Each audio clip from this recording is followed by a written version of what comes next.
To do what's right, we have to be steady and give up the thing we want the most.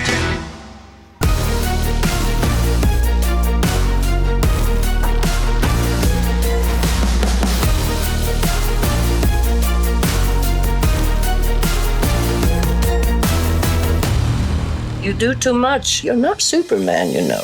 Is there anybody who doesn't like Spider-Man? I do. Shut up.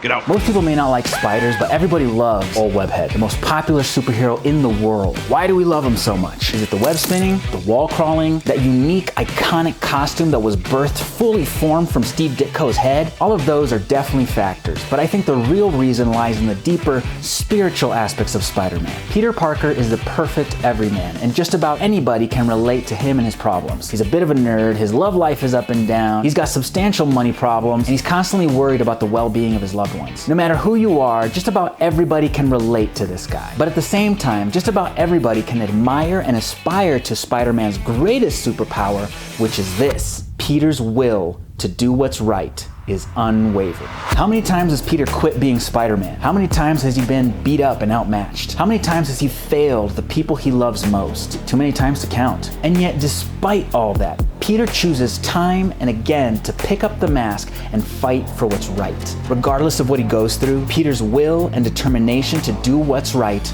are unwavering.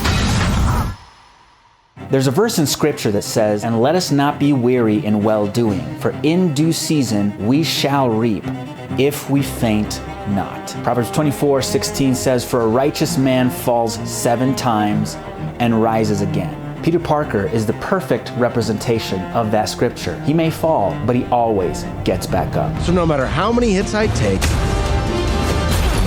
I always find a way to come back. Peter may be a nerd, but he's still very masculine. This is extremely encouraging to a lot of us guys who maybe doubt how masculine we can actually be. We can look at Peter and say, well, if that guy can be so masculine, maybe I can be too. So what are some things we can learn from Spider-Man's masculinity, even if we'll probably never get bitten by a radioactive spider? Well, here are 4 things we can all learn from Spider-Man's masculinity, and 3 of his mistakes we should all stay away from.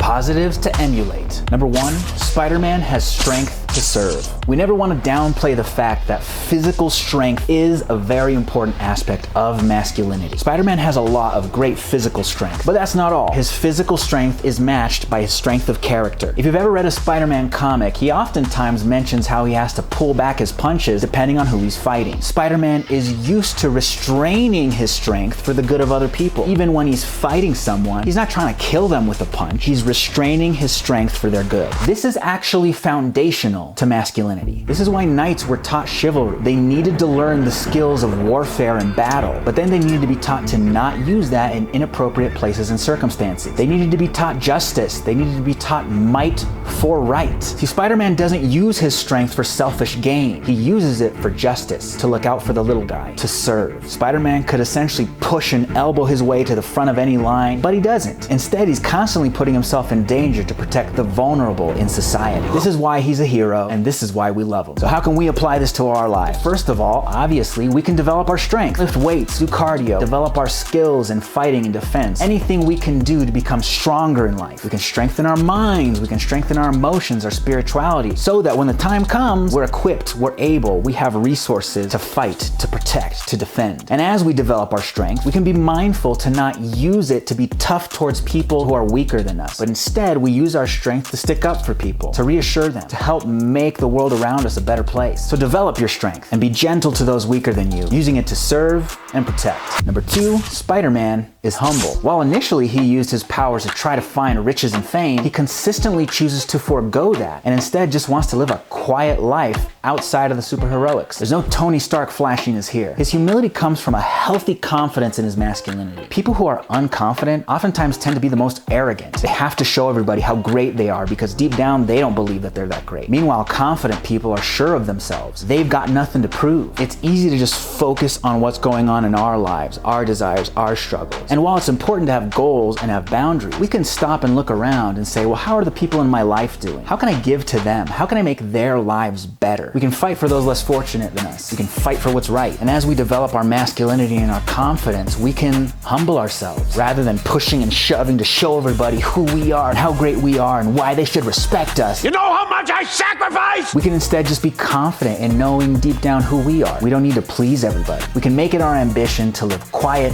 noble lives like Peter does. Dresses like a spider and he looks like a bug.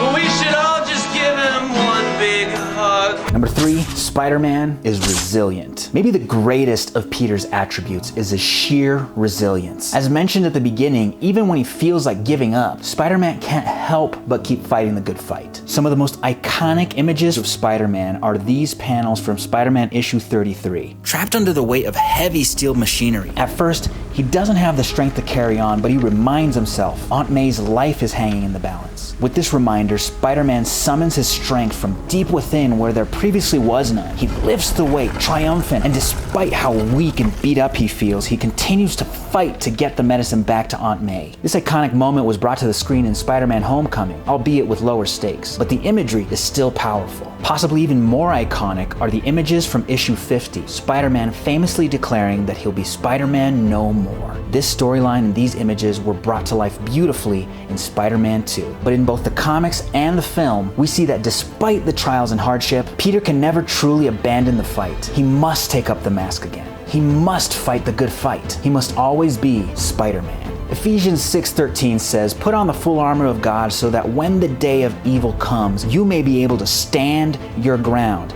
And after you've done everything, to stand." After you've done everything you can, don't give up, stand. If you've strength for nothing else, stand. Even just standing your ground is a form of fighting back. And the same person who wrote that scripture, later in his life he wrote this, "I have fought the good fight. I have finished the race. I have kept the faith." Spider-Man doesn't give up. He fights the good fight. He finishes his race. He keeps the faith. My hope is that we can all be so bold, courageous, resilient, enduring. If we want to really learn from Spider-Man's masculinity, we can learn this. Never give up and keep fighting the good fight to the very end. Number 4, growth and maturity. Some characters are fun to watch because they never change. Bugs Bunny, Jack Sparrow, the Punisher. We love them because they always stay the same. But part of what makes Spider-Man interesting and endearing is that he does grow, he does change, he does mature. He reflects, he learns from his mistakes, and over the years, he develops for the better. It's part of what makes him relatable and enjoyable. We like to see people progress and get better. He goes from being insecure to being confident. He goes from making rookie mistakes to making wise and savvy moves. Even his fighting skills and abilities improve over the years. At first he gets beaten by villains, but because he doesn't give up, he learns and finds ways to outwit them and triumph over them time and time again. He matures in his private life, in his relationships. And likewise, we should also strive to grow and mature. If we react to current circumstances the same way we did before, we haven't really grown. If I'm making the same bad choices in my finances and my relationships anywhere that I did in previous decades of my life, what am I doing? Something must be wrong with me. Somewhere along the way, my growth has been stunted. Really, it's the growth and maturity that makes the hardships we go through worthwhile. If we don't give ourselves over to the process of learning from our mistakes and growing and changing, then we're missing out on possibly the only benefit of all the struggles we go through. Peter doesn't just get older. Everybody does that. He matures as he gets older. He reflects on his mistakes and strives to learn from them. This is how we can all grow and mature, even without spider powers. Healthy masculinity requires constant self-improvement. It requires a level of self-awareness where you can admit where you've made mistakes and you seek to make it right and do better next time. It's not about beating yourself up over things. It's about learning the lessons and moving on. Throughout his life, Spider-Man does this time and time again. And if it's good enough for Spider-Man, it's good enough for me too. You're the Spider-Man from YouTube. And before we talk about the pitfalls, there is something else I wanted to talk about. But since it involves both positives and pitfalls, I decided it should have its own segment. We're going to talk about Spider-Man's love life. In Sam Raimi's Spider-Man, Peter is obsessed with Mary Jane from a very young age. And when she got out of the car and you saw her for the first time, You grabbed me and said, Aunt May? Aunt May? Is that an angel? Peter, that was first grade. And while it's normal to be infatuated at times, the movie seems to send the message that because Peter just didn't give up, but stayed infatuated with her for long enough, she eventually came to love him for kind of no reason. Just because you like a girl doesn't mean she's obliged to like you back. Just because you obsess over her doesn't mean she's gonna fall in love with you. I believed this lie. I wasted a lot of time obsessing over young women. It sucked pretty bad for me, and I'm sure it was uncomfortable for them. I spent a lot of my time asking, why don't they like me back? The movies say that this is how it's supposed to work. Why isn't it working? Because it's a movie and not real life, dummy. This is probably obvious for most of you, but for some people it isn't. In the Mark Webb Spider-Man, we see something similar. Andrew Garfield's Peter is obsessed with Gwen. She's the girl in your computer. Yeah. He's got you on his computer. And again, it's normal to become infatuated with someone, but this version of Peter kind of stalks her. And not only that, he's so undefined in how to do what's right that he gives Gwen whiplash with how many times they're on again, off again, on again, off again. Whiplash was maybe a poorly chosen word, but you know what I mean. The constant changing of his mind with Gwen is really unfair to her, frankly not very mature. If he's not able to navigate these decisions, then he's probably not ready for a relationship yet. In John Watts' version of Spider-Man, we do see a more healthy, normal love life for Peter. He likes Liz Allen, and that comes with all sorts of behaviors, but he doesn't obsess over her and stalk her. He approaches her and attempts to have a relationship with her. But once it becomes clear that the relationship isn't gonna happen, he lets it go. And he eventually pivots to a relationship with someone else. And as painful and heartbreaking as it is, when it's time to let go of that relationship, he lets go of it too. I love to see you around.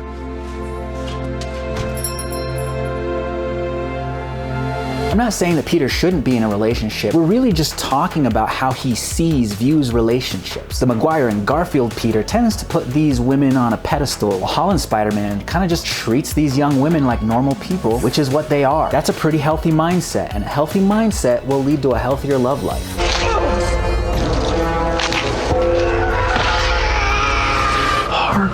Pitfalls to evade. Number 1, bad temper. Peter's been known to let his temper get the best of him. In the comics, Spider-Man has gotten into fights with fellow superheroes from simple misunderstandings that made him lose his temper. He's gotten into spats with Flash Thompson multiple times, really over nothing. On a more serious note, he's even lashed out in terrible ways at the people he loves and has really hurt them. I stopped pulling my punches. I got rageful. Having a short temper is not uncommon among guys, myself included. So how can we prevent ourselves from hurting the people we love and making bad decisions because of a runaway temper? Well, it's helpful to know that anger is often a mask for other emotions. If we really stop and ask ourselves, why am I so angry right now? We'll find that beneath the anger, there's another feeling. I'm angry, but really it's because I'm scared. I'm angry, but it's because I feel betrayed. I'm angry because I feel vulnerable, because I'm tired, because I'm embarrassed, because I'm hurt. If we can be self-aware and catch ourselves in a moment of anger and have enough presence of mind to ask ourselves, why am I angry? Why do I feel this way? We'll often find the deeper emotion there. And once we find what that deeper emotion is, it empowers us to do something about it. See, the thing about anger is it makes us feel powerful. There's a reason why the Hulk, the strongest of all beings in the Marvel Universe, is a rage monster specifically. When we indulge in anger and rage, we feel powerful because we yell, we scream, we make other people afraid. We maybe actually physically hurt them or emotionally hurt them. For a brief moment, anger feels powerful. But it's really not. If you're not in control of yourself, you're not powerful. It may feel like power, but really you're making yourself a slave to your emotions. And anger is a terrible, cruel master. Cruel to other people and cruel to yourself. How many times have you let yourself indulge in rage only to regret it deeply later, only to deeply regret how you've hurt people? People have gotten in trouble with the law, gone to jail because they didn't control their rage and their anger. It's a dangerous master to let take over you. So the more aware we can be of our anger, the more we can slow down, take a moment and really ask ourselves, why do I feel so angry? And let ourselves process that. The more we do that, the less likely we'll be to hurt people we love, to make decisions that we'll regret. And when we manage those emotions for the safety and well-being of ourselves and other people, that's real power. Self-control is power. Number 2, self-pity. Good old Peter Parker has been known to get a little blue from time to time. Sometimes it's justified. Life can be tough and we will go through difficult circumstances. But Peter can get blue even when things are going really well for him. He sometimes perceives that things are worse for him than they really are. He's choosing to see the bad rather than the good things in his circumstances. Generally speaking, a lot of the time, sure, there's bad things we can be looking at in our lives, but there's just as likely just as much good stuff that we could be paying attention to instead. He feels sorry for himself an awful lot. This propensity for self-pity is harmful because it keeps us from being fully present in our lives. It keeps us from enjoying the very blessings that are right in front of us. There's always something to be thankful for. We just have to choose to see it and be thankful for it. How many great friendships, great moments, great experiences are missed out on because someone was feeling so sorry for themselves that they secluded themselves and missed out on great opportunities. See, what we focus on in life is really important. If you're looking for reasons to feel bad, you'll find lots of them. But if you're looking for reasons to be thankful, looking for reasons to say, wow, I got a lot of blessings in my life, you'll find those. And in both circumstances, you'll act on that. If you think you have a lot of reason to feel sorry for yourself, then you'll start moping around more. You'll start brooding more. Whereas if you have a healthy focus on the right things, you'll say, hey, I get to overcome this challenge. If we give in to self-pity, we'll let these great moments and opportunities of our lives just pass us by because we can't see them. We're too busy thinking about how we wish things were, what we wish we had, rather than being grateful for what is. See, at the end of the day, self-pity comes down to ungratefulness. What we have is not enough for us. And sure, there are going to be times where we feel we experience lack, but even then we can choose to focus on what is there. A grateful heart can be honest and take disappointment into account, but then it chooses to see the good in life anyway. And those people are primed to receive the best that life has to offer because they're looking and expecting good things. If you choose gratefulness instead of self-pity, you'll find that you too can be just as resilient as Spider-Man. Number 3, excessive guilt. Similar to the last one, while Spider-Man can be overly pessimistic when it comes to his life and circumstances, he can also be overly harsh on himself. He's been known to brood excessively over his own shortcomings, and too often he blames himself over things that really aren't his fault. He has a bit of a guilt complex. It wasn't my fault, I swear!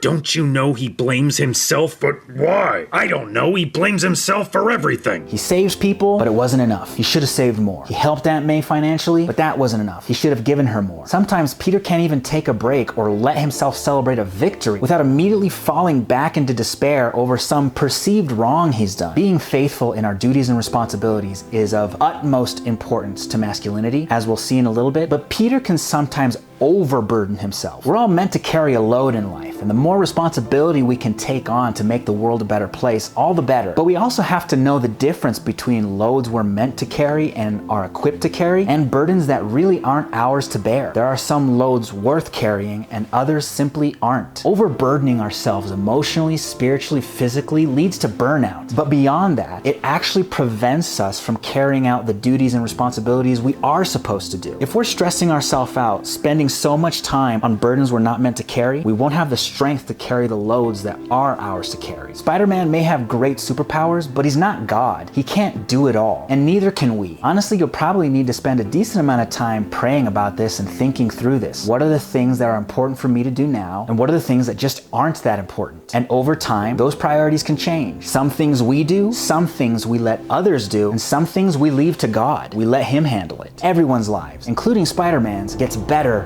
when we learn this. The major theme of Spider-Man. Spider-Man is unique in that his whole ethos can be summed up in one simple yet powerful phrase. With great power comes great responsibility. Remember that, Pete. Remember that. Like we mentioned previously, every man needs a load to carry, a responsibility to uphold. This is what separates the boys from the men. Boys live careless and carefree, but men take responsibility for their lives. And then they learn to take on responsibility for their families, and then responsibility for their community. Some of the greatest men in history did this in ever-expanding circles until whole nations became dependent on them. They had to learn how to walk under the weight of that responsibility. The good thing is, we don't have to take on all that weight of responsibility all at once. In fact, we can't. It would crush us, but we can take it a little at a time. You take responsibility for your room. Clean up your room. That's a good start. Eventually you take responsibility with your job, responsibility with your family. And slowly, little by little, inch by inch, a boy becomes a man when he learns to take responsibility in life. This is one of the core tenets, perhaps the core tenet of masculinity. Real masculinity is about taking responsibility for your life, for your actions, for your relationships, and eventually for the world around you. The reason why Spider-Man speaks to so many lives is that he embodies the core of masculinity. With great power, there must also come great responsibility. How do I know I'm not gonna mess it up again? You won't. I hate to leap the faith. Final thoughts. For any of you young men out there who aspire to be masculine, who aspire to be powerful and responsible like Spider-Man, but you don't feel you have what it takes, let me assure you, you do have what it takes. If you take responsibility little by little and you just don't give up when things get tough, but keep going, you'll find that you're actually more than up for it. Masculinity is a journey. You may not feel very masculine right now, but you can and will grow into it. Remember, you are a man. You're a real man. Now behave like one. Life is tough, but thank God you're tougher. Fulfill your destiny. Be the man you were born to be. Build the strength to serve. Be humble. Be resilient. Give yourself over to the process of growth and maturity. Be like Spider-Man. Spider-Man. Spider-Man! Spider-Man. Spider-Man! Spider-Man.